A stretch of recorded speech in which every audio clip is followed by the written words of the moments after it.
take off. Malcolm James McCormick, ou plus précisément Mac Miller, commence la musique à l'âge de 6 ans. Il commence le rap plus particulièrement à l'âge de 14 ans et devient très productif à partir du lycée.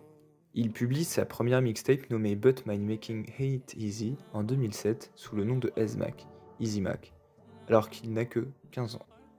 Easy Mac raps looking sensational, full of fools out their shoes like the 1st of April. I'm aiming low. C'est à peine arrivé au lycée qu'il trouve sa voie. Il veut passer le reste de sa vie à faire de la musique. Nous avons donc interviewé un proche de Mac Miller. Il va donc nous en dire plus au fur et à mesure du document. Alors Mac, je l'ai connu au lycée à Pittsburgh. On avait une bande d'amis avec donc moi, Mac, Wiz Khalifa. Et du coup, c'est un de mes meilleurs amis, on a vraiment fait des 400 coups ensemble. Et on a découvert le rap ensemble, on s'amusait à faire des freestyles pour s'amuser, on les faisait partager à nos potes. À seulement 18 ans, Mac Miller signe chez Rostrum Records et produit sa première mixtape sous label. Et elle se nomme Kids.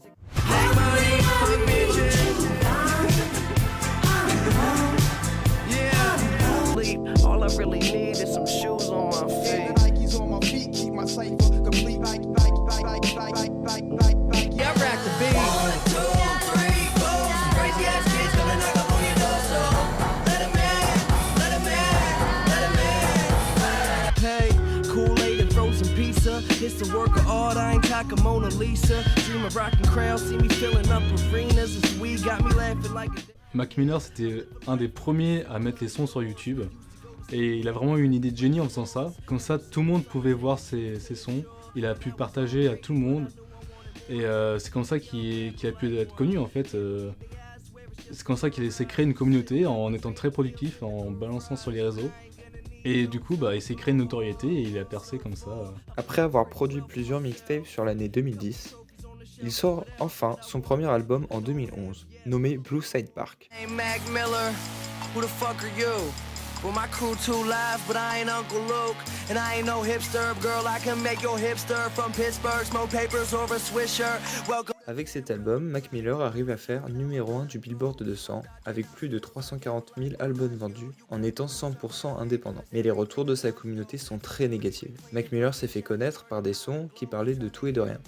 Un gros changement car son album parle un peu plus de sa vie personnelle.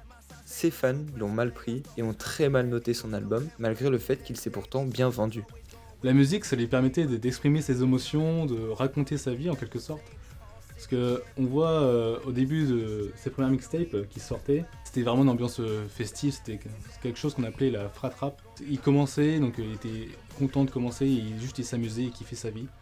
À partir de là, Mac Miller va très mal. Il commence à se réfugier dans la drogue pour pouvoir échapper à ses critiques. Et il raconte ses problèmes, notamment ses problèmes d'addiction, ses problèmes de couple. Et sa musique, donc, elle évolue vraiment en fonction de son état de bien-être. Il continue à être tout de même très productif et enchaîne album sur album. Il signa aussi d'autres albums sous un autre pseudonyme pour éviter les critiques.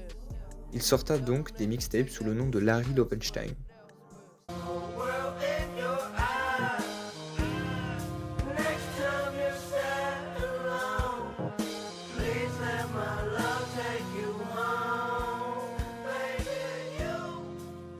Les critiques qu'il a reçues, elles l'ont vraiment beaucoup affecté, notamment au niveau mental. Il était très stressé de décevoir ses fans et c'est comme ça qu'il est tombé dans la drogue et notamment la ligne. Et le problème c'est qu'il en prenait vraiment trop et il y a des moments, il était tellement tout le temps défoncé que ça en devenait vraiment malsain, même pour nous, son entourage. Malgré sa grande productivité et son envie de sortir de la drogue, il continua tout de même à sombrer davantage dedans. À l'âge de 26 ans, Mac meurt chez lui, seul dans sa chambre.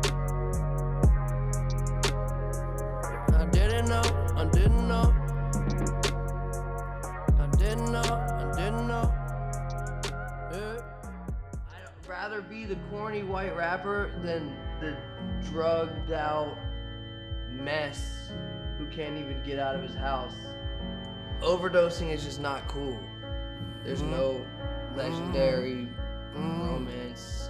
You don't go down in history because you overdosed. You just die.